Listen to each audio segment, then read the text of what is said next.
ব্যাপারটা এমন না যে আল্লাহ লিখে রেখেছেন বলে আপনি বেছে নিচ্ছেন। যেহেতু আপনি এটাই বেছে নেবেন, তাই আল্লাহ আগে লিখে রেখেছেন। এখানে পছন্দ আপনার, তবে আল্লাহ আপনার পছন্দ জানেন। যেমন ধরেন একটা রাস্তার মোড়ে আসলেন, সামনে 5টা রাস্তা, রোড নাম্বার 1, 2, 3, 4, 5। এখানে পছন্দ আপনার, বেছে নিতে পারেন রোড নাম্বার 1, 2, 3, 4, 5। আপনি গেলেন রোড 2-এ। এটা আগে থেকেই লেখা আছে আপনার নিয়তিতে যে আপনি যাবেন 2 নম্বর রোডে। ব্যাপারটা এমন না যে আল্লাহ লিখেছেন বলে আপনি করছেন। যেহেতু আপনি এটাই বেছে নেবেন, তাই আল্লাহ আগে লিখে রেখেছেন। তাহলে পছন্দ আপনার। আপনি চাইলে টাকা উপার্জন করতে পারেন ভালো কাজের মাধ্যমে, হালাল উপায়ে, অথবা পারেন চুরি করে হারাম উপায়ে। পছন্দ আপনার।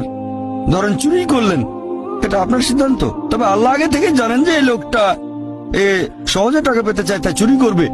তাই আল্লাহ আগে লিখে রেখেছেন যে এই লোকটা 25 বছর বয়সে চুরি করবে। এখানে দোষটা কার? দোষ আসলে আপনার। তবে আল্লাহর আছে ইলমে গায়েব, তাই তিনি আগেই লিখে রেখেছেন।